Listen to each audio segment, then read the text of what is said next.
Okey, Assalamualaikum. Selamat sejahtera Cik ucapkan kepada semua murid kelas 5 Intelijen. Bertemu kita untuk PDPR hari ini. Kita dalam topik terakhir untuk wang, iaitu kita nak belajar berkaitan dengan tunai dan juga kredit. Apa itu tunai dan apa itu kredit? Okey. Okey, awak tengok standard pembelajaran kita. Kita nak dapat menerangkan maksud kredit dan hutang dan juga tunai. Kredit dan hutang ni sebenarnya satu geng. Okey, jap cikgu tulis Okey, kredit dan hutang. Dia orang ni satu geng. Maksud dia siapa ambil kredit, maksud dia kena berhutang. Lepas tu ini geng pertama. Yang ini geng kedua, dia duduk sorang-sorang, iaitu tunai. Tunai ni maksud dia kita pakai duit kita sendiri. Jadi cikgu terangkan dekat awak. Okey, awak kena tahu kita ada pilihan untuk semasa kita nak membeli barang, kita ada pilihan. Sama ada kita nak ikut pilihan yang pertama, iaitu pilihan kita nak guna kredit ataupun hutang, ataupun kita nak pakai duit yang kita kumpul tunai. Dia ada kelemahan dan ada kelebihan yang masing-masing lah. Jadi cikgu akan terangkan dekat awak. Untuk yang pertama, kita akan tengok apa itu tunai. Okey, yang ini tak ada dalam nota awak cuma kena tengok je.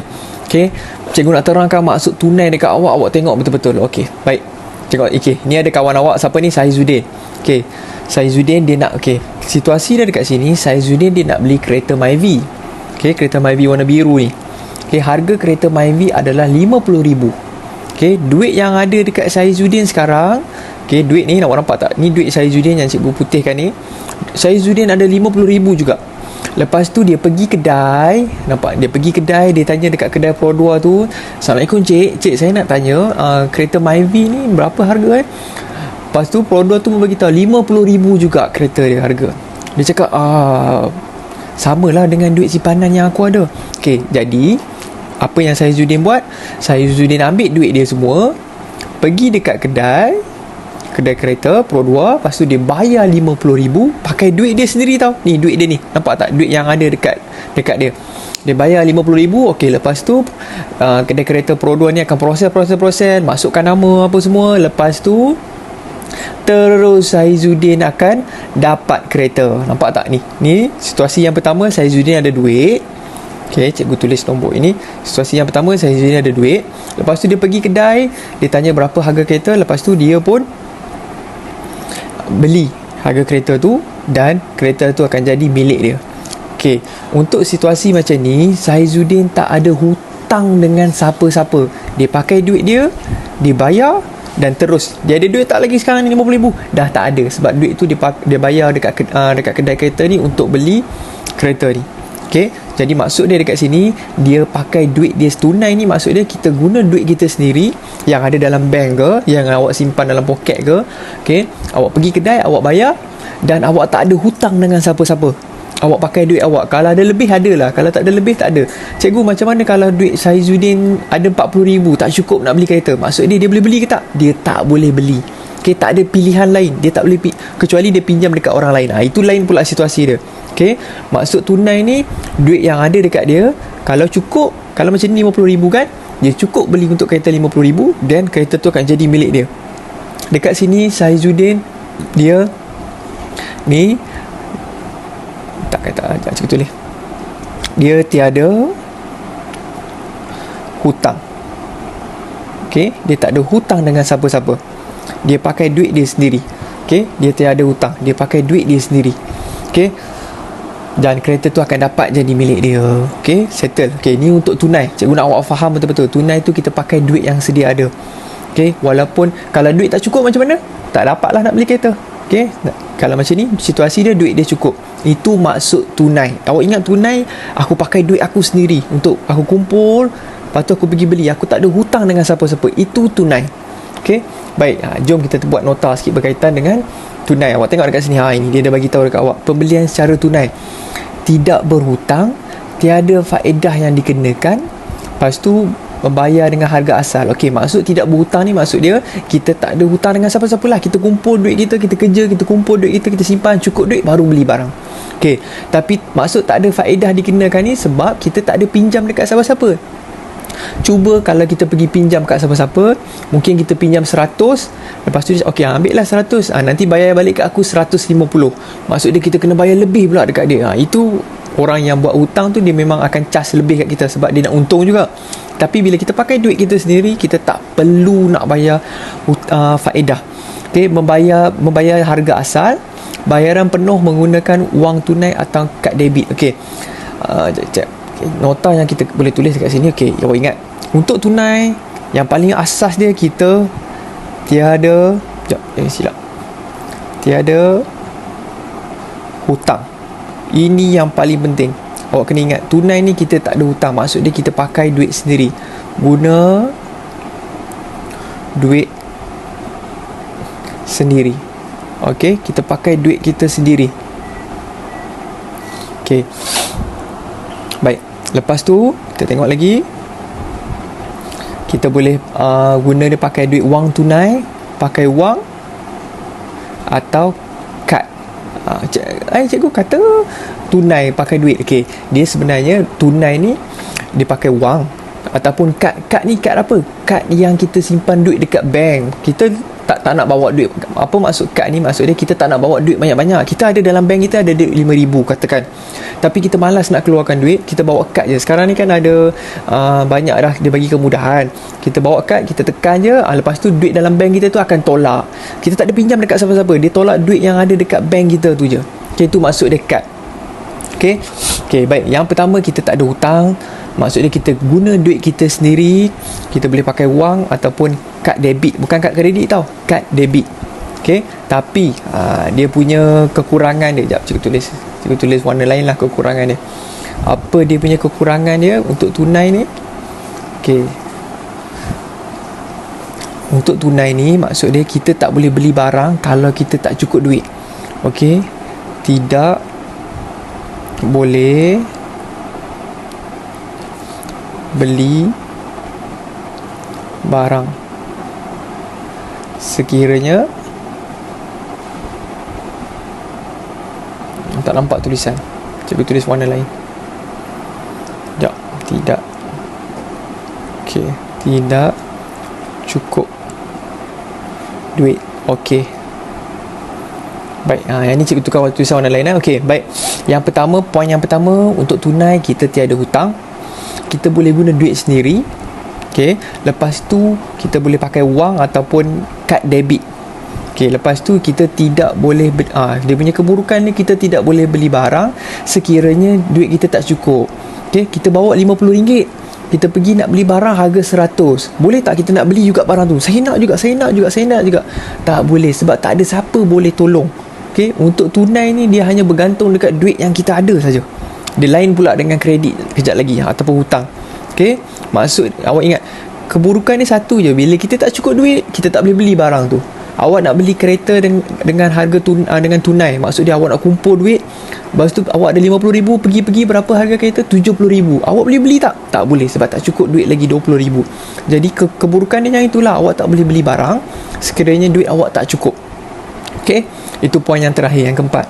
Okey, contoh kita beli barang secara tunai ni apa? Ni contoh awak pergi, ni biasa je awak pergi beli barang dapur.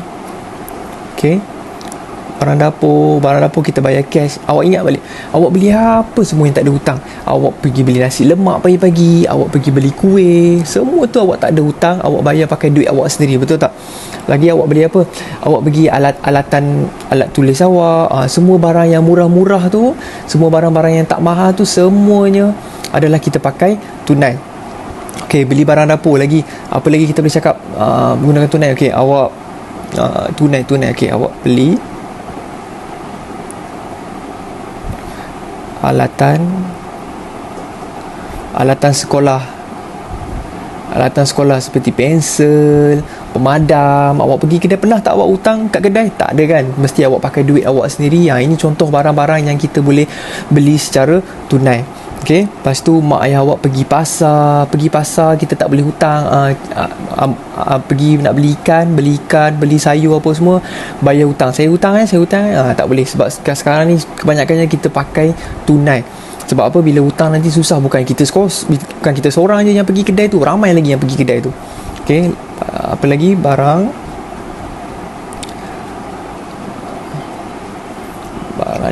barang di pasar. Tak kisahlah semua benda ni, benda-benda yang murah semua ni. Ini contoh yang tunai. Okey, tunai. Okey, cikgu nak buat jelas tunai ni. Kita ulang balik sebelum kita pergi kepada yang seterusnya. Tiada hutang, guna duit sendiri. Kita boleh pakai wang ataupun kad debit. Maksud dia kad yang ada dalam kad yang simpan duit kita dekat bank tu. Lepas tu kita tak boleh beli barang sekiranya duit kita tak cukup. Okey, ni cikgu dah jelaskan kan. Okey, settle contoh dia beli barang dapur, alatan sekolah, barang di pasar, apa-apa lagi lah barang-barang yang murah-murah tu.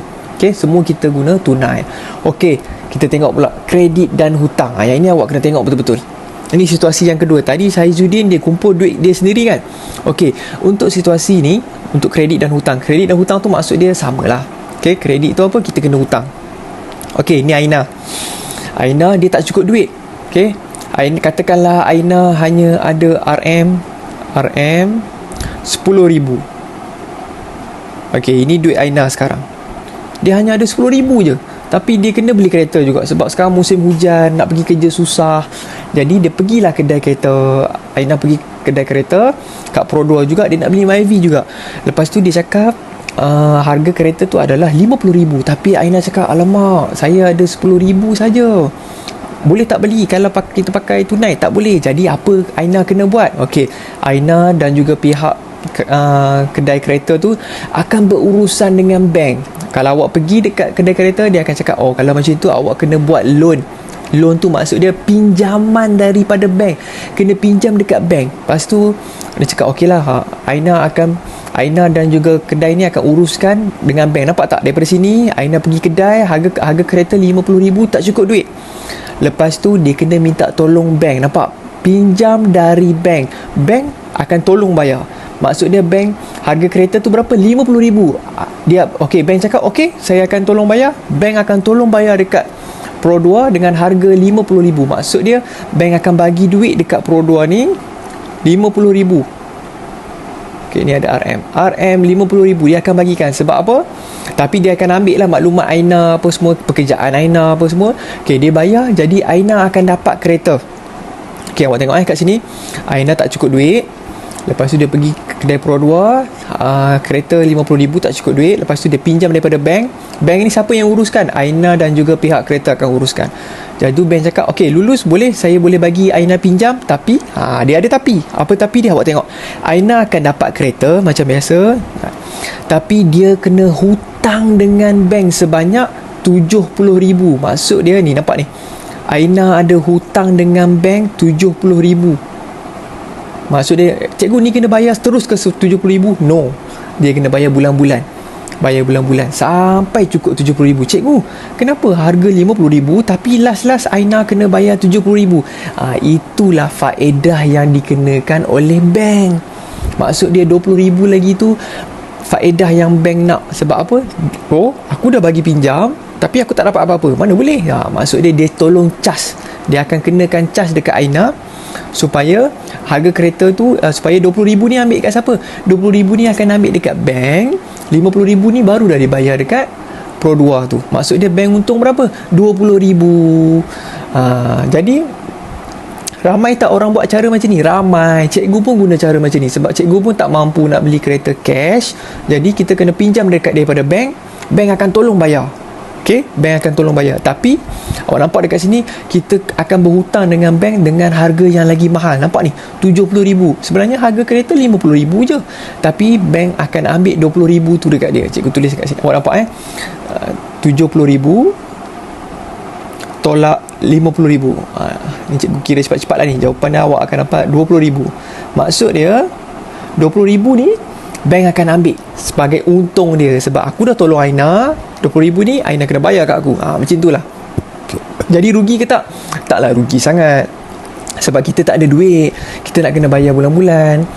Itulah cara dia. Kita pinjam dekat bank. Jangan pinjam dekat Along, pinjam dekat bank. Bank ni maksud dia ada sijil yang sah untuk beri pinjaman dekat orang. Okay? Itu maksud tunai. Itu maksud kredit dan juga hutang. Awak kena faham betul-betul. Okey, maksudnya kita kena berhutang dengan orang lain yang tolong bayar dekat kita. Maksudnya bank yang tolong bayar dekat kita.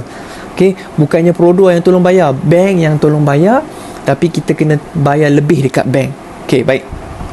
Jom kita buat nota sikit untuk kredit dan juga hutang. Okey, pembelian secara kredit maksudnya kita berhutang. Okey, yang pertama memang confirm lah. Ini awak kena tulis nota ni, kita hutang. Awak kena ingat bila hutang kita mesti bayar. Okey, dikenakan faedah. Dia ada, cikgu tulis, ada cas tambahan. Maksud cas tambahan yang tadi tu lah. Kereta harga RM50,000, tiba-tiba Aina kena bayar RM70,000. RM20,000 lagi ambil kat dia. Itulah cas tambahan. Okey, baik. Tapi kita kena bayar RM70,000 terus tak? Tak, kita kena bayar bulan-bulan sampailah cukup RM70,000 kita bayar habis, barulah kita habis hutang dengan bank. Itulah maksud dia kita pakai hutang dengan bank. Okey, hutang ada cas tambahan. Okey, nampak tak dia tulis sini? Dia cakap membayar harga yang lebih daripada asal. Itulah cas tambahan lah. Lepas tu bayaran menggunakan kad dan juga ansuran bulanan. Maksud dia kat sini kita tulis kita kena bayar bulan-bulan. Maksud dia bulan-bulan kita kena bayar 500 sampai cukup 70,000. Macam Saizuddin tadi, dia kena bayar tak bulan-bulan? Dia tak kena bayar, dia bayar sekali je, habis terus duit dia. Okey, contoh dia ni selalunya ini melibatkan benda yang mahal, yang besar. Contoh dia, kita beli benda yang mahal, beli kereta. Setakat beli bawang, takkan awak nak beli bawang nak hutang. Beli kereta. Lepas tu beli rumah yang mana harga dia puluh-puluh ribu. Semua benda tu kita kena berhutang. Okey, inilah contoh hutang. Okey, beli kereta, lepas tu dia beli rumah, benda-benda yang mahal, dia beli tanah ke, dia beli kilang ke, dia beli apa-apa, dia beli motosikal ke, yang benda-benda tu, semua tu kita kena hutang sebab kita tak ada duit yang mencukupi. Kita hutang dekat siapa? Dekat bank. Okey, baik, cikgu dah settle.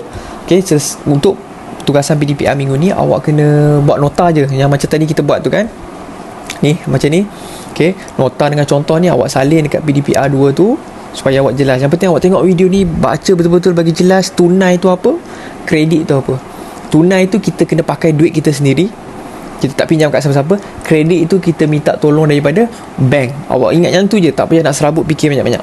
Okey, cikgu rasa dah tak ada apa-apa. Kalau ada pertanyaan awak boleh tanya cikgu. Okey, sekian, terima kasih. Assalamualaikum.